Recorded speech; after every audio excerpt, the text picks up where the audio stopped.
अंदाज नया, माध्यम नया, पॉलिटिक्स वाला, आओ राजनीति करें। क्या महाकुंभ में संगम का पानी नहाने योग्य नहीं? सालों की तैयारी और हजारों करोड़ खर्च के बाद भी बुरा हाल। उज्जैन सिंहस्थ के लिए कितनी तैयार मध्य प्रदेश सरकार? क्या स्नान और आचमन योग्य हो पाएगा शिप्रा का जल? नमस्कार, आप देख रहे हैं पॉलिटिक्स वाला, मैं हूं राशिद। एक रिपोर्ट सामने आई है जो कि चौंकाने वाली है। महाकुंभ का जो जल है, महाकुंभ में संगम का जो पानी है, वो स्नान के योग्य नहीं है, डुबकी लगाने के योग्य नहीं है। और ये दावा, ये बात हम नहीं कह रहे हैं, बल्कि केंद्रीय प्रदूषण नियंत्रण बोर्ड की एक रिपोर्ट में यह दावा किया जा रहा है, जो कि एनजीटी में पेश की गई है। रिपोर्ट में क्या कहा गया है वो पहले मैं आपको बता दूं।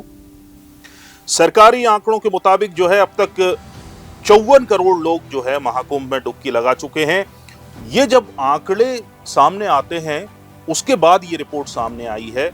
रिपोर्ट में जो दावा किया जा रहा है, केंद्रीय प्रदूषण नियंत्रण बोर्ड सीपीसीबी की जो रिपोर्ट है वो नेशनल ग्रीन ट्रिब्यूनल यानी एनजीटी को सौंपी गई है। उसमें दावा किया जा रहा है कि प्रयागराज में अलग अलग स्थानों पर नदी के पानी में फेकल कॉलीफॉर्म का स्तर स्नान के गुणवत्ता मानकों यानी क्वालिटी स्टैंडर्ड के अनुरूप नहीं था। जब ये सैंपल लिए गए थे तब की बात है, और ये 3 फरवरी को पेश की गई है, यानी कि जो सैंपल है वो पहले लिए गए होंगे। तब से अब तक करोड़ों लोग और भी स्नान कर चुके हैं, यानी कि जो प्रदूषण का लेवल है, पानी में प्रदूषण का लेवल है, वो और ज्यादा बढ़ गया है। सीपीसीबी जो तय स्टैंडर्ड है उसके मुताबिक 100 मिलीमीटर पानी में 2500 यूनिट 2500 यूनिट फेकल कॉलीफॉर्म से ज्यादा नहीं होना चाहिए, जो कि ज्यादा हैं। और इस अहम मुद्दे पर बात करने के लिए पॉलिटिक्स वाला के फाउंडर और एडिटर पंकज मुकाती जी हमारे साथ हैं। पंकज सर, बहुत स्वागत है आपका। सबसे पहले आपसे मेरा सवाल यही है कि सालों की तैयारी और हजारों करोड़ खर्च के बाद भी ढाक के वही 3 बात की जो है, गंगा का जो प्रदूषण लेवल है वो कम नहीं हो पाया। 54 करोड़ लोग जो हैं, भक्त हैं, स्नान कर चुके हैं, और अब रिपोर्ट सामने आ रही है कि जो पानी है वो डुबकी लगाने योग्य है ही नहीं। देखिए, तमाम रिपोर्ट में कहा जा रहा है कि चौंकाने वाली बात सामने आई है। अब इसमें चौंकाने जैसा कुछ भी नहीं है। आप गंगा का या किसी भी दूसरी नदियों का सैंपल जब लेंगे तो कुछ इसी तरह की रिपोर्ट आएगी, थोड़ी बहुत कम ज़्यादा। और ये रिपोर्ट जो है, जो सैंपल लिए गए हैं, जो मेरी जानकारी है, वो जनवरी में महाकुंभ के शुरू होने के पहले लिए गए सैंपल हैं। इससे आप अंदाज लगा सकते हैं कि महाकुंभ के पहले भी प्रदूषण लेवल इतना ही था। अभी अगर ये सरकारों के लिए बचाव का माध्यम हो जाएगा कि तो महाकुंभ में इतने लोगों ने डुबकी लगाई है इसलिए सैंपल ऐसे आए, लेकिन ये समझ लेना होगा कि ये सारे सैंपल महाकुंभ जो 14 जनवरी 13 जनवरी से शुरू हुआ है उसके पहले के हैं, 3 से 9 जनवरी के। तो यानी अब जो आया है मामला, ये तो और बढ़ा हुआ होगा। और करोड़ों रुपए खर्च होने की बात है तो ये चुनावी मुद्दा है। नमामि देवी नर्मदे, नमामि देवी गंगा और नर्मदा और गंगा अभियान जैसी कई योजनाएं देश में चलेगी। हर राज्य की अपनी एक नदी स्वच्छता अभियान है। और आपने देखा है कि मोदी जी जब बनारस चुनाव लड़ने गए थे तो उन्होंने कहा था, और इस बार भी कहा है चुनाव में उन्होंने, कि माँ गंगा ने मुझे बुलाया है और मैं आया हूँ। लेकिन बाहरी सब चकाचौंध ठीक है, लेकिन गंगा के लिए एक अलग मंत्रालय, अलग मंत्री रखने के बावजूद किसी तरह का कोई सुधार नहीं दिखा।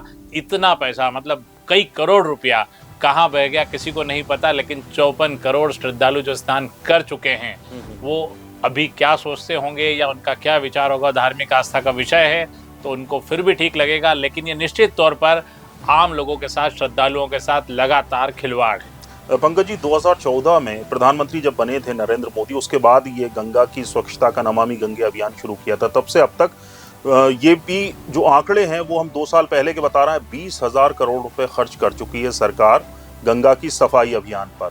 और जो अभियान 2022 तक होना था उसको 2026 तक बढ़ा दिया गया है। इसके बाद भी सफाई जो है, वो जल है, वो शुद्ध नहीं हो पाया।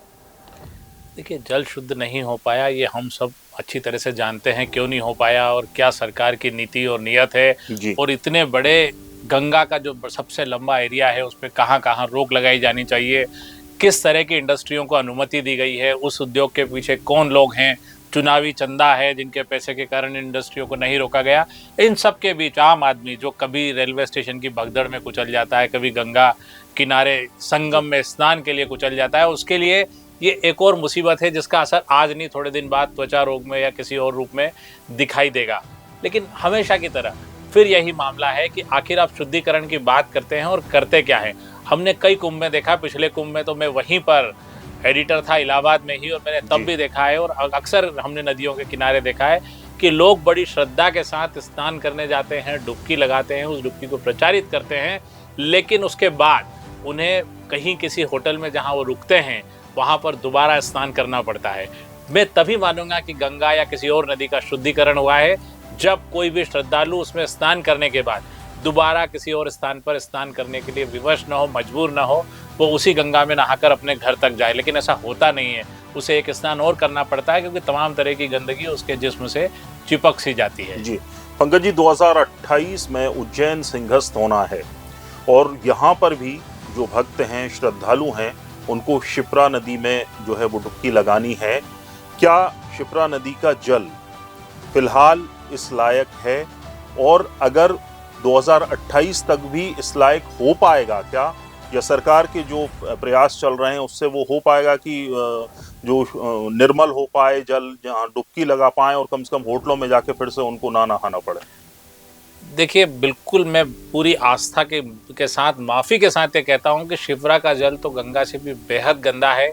शिप्रा के जल में डुबकी लगाना या आचमन करना या स्नान करना आज भी उतना ही मुश्किल है। धार्मिक आस्था, रीति रिवाज अपनी जगह है, लेकिन शिप्रा के जल से कई श्रद्धालु जो उज्जैन आते हैं वो बिना स्नान किए केवल पानी के छींटे देकर निकल जाते हैं। ये मैं खुद प्रत्यक्ष तौर पे देखता हूँ। और शिप्रा का अभियान की जो बात आज मुख्यमंत्री मोहन यादव उज्जैन से ही चुने गए हैं और उनका ये कहना है कि अगले सिंहस्थ में शिप्रा बिल्कुल साफ होगी, तो ये पिछले 3 सिंहस्थ से हम सुन रहे हैं। और शिप्रा में तो पानी का ये है कि इंदौर से नर्मदा का जल जो है टैंकर में भरकर भी शिप्रा में लाया गया ताकि श्रद्धालु स्नान कर सकें।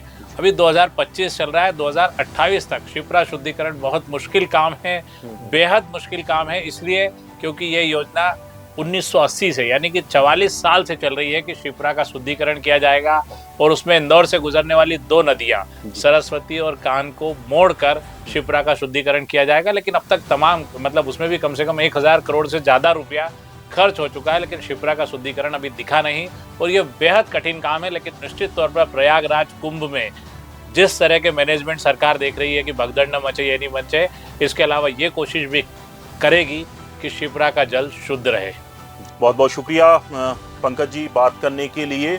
और गंगा से लेकर शिप्रा तक के कैसे शुद्ध होगा, हो सकता है, नहीं हो सकता है, और सरकार की जो कोशिशें हैं उन पर भी प्रकाश डालने के लिए बहुत बहुत शुक्रिया। हमारे इस खास कार्यक्रम में इतना ही।